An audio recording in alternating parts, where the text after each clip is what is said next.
all the kids to know that we're adults who are running the world. We're human like you. We like to come out to the basketball game and see the ball games. And it kind of makes everyone feel kind of happy that our national leaders and our movie stars are like us. They love the ball games too. I never fell for that. I know what's going on. These guys couldn't care less. But it's just politics. It's just, go out and let the people see that you are human like everyone else. I never bought it. I want to know about what these guys are talking about at 2 o'clock in the morning when everyone else is asleep. That's when these guys talk. Absolutely. Can you possibly feel comfortable enough to share what you shared with us last night about the meeting with that very special person? The one with yeah, I know what you're saying. I'm just trying to think, am I comfortable talking about it? I understand. Well, let me go on first and lay some more foundation. All right. So it didn't take me very long to figure out that so much of what is going on, humans are not being told. We are not being told the real truth. And I'm going to, a couple of things in particular I want you to know, and I want you to remember. Nothing in this world, nothing works the way you think it does. There's always more to the story. You hear about some marriage breaking up, and a husband did this, a wife did that, and it's very obvious what happened. No, it's not obvious what happened. There's a lot more to the story you don't know. You don't know her background, her past. You don't know his past. You don't know what was going on in the family. You have no idea. So nothing is simple. This is why you have courts. So I found that nothing in this world operates the way you think it does. Banks do not loan money. Governments are not empowered to protect you. Police department is not there to serve you. Institutions of higher learning, colleges and educational institutes are not there to educate you.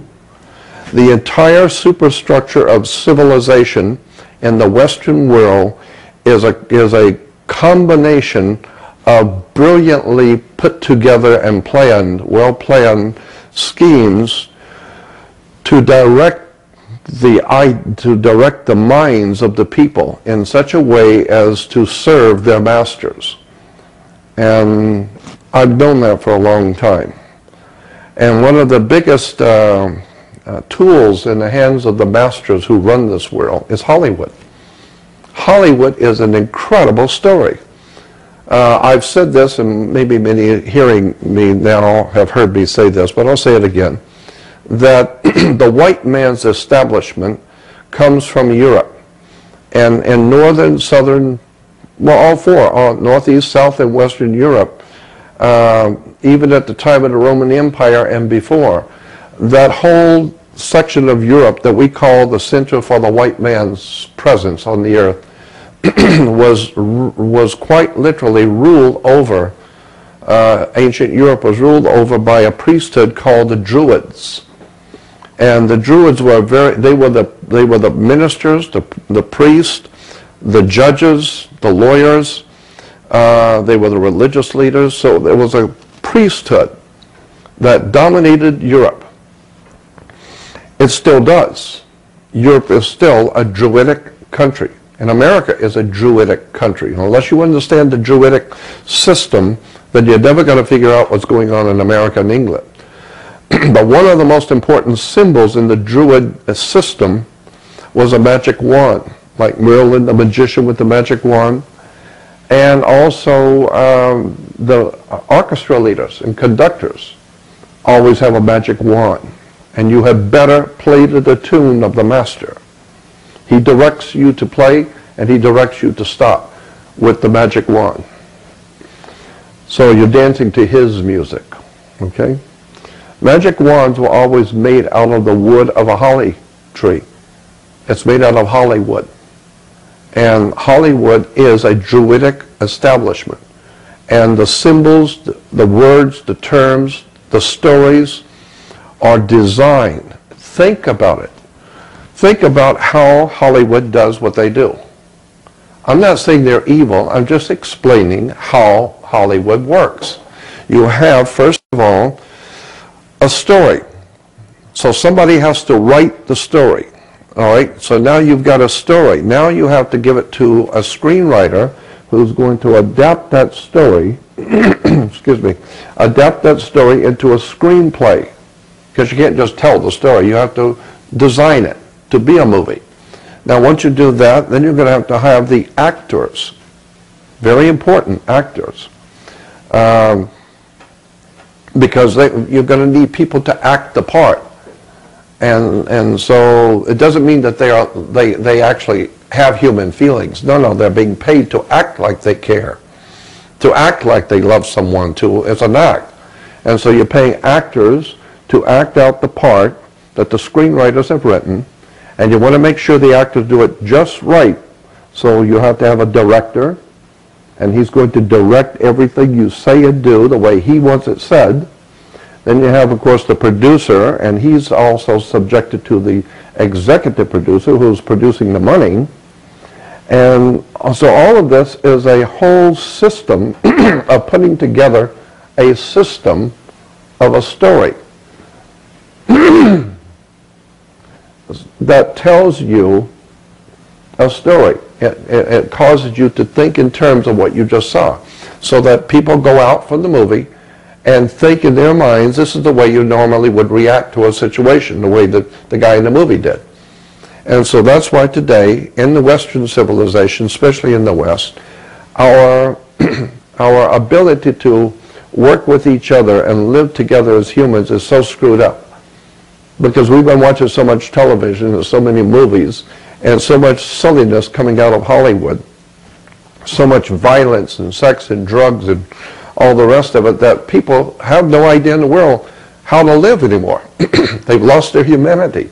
Okay, so you're saying that in many ways Hollywood movies and television are actually sort of doing behavior modification. Precisely. On people to get them to behave in certain ways to think is socially acceptable, and then people actually go out and they act the way they're supposed to act rather than the way they really feel in any given situation. Exactly.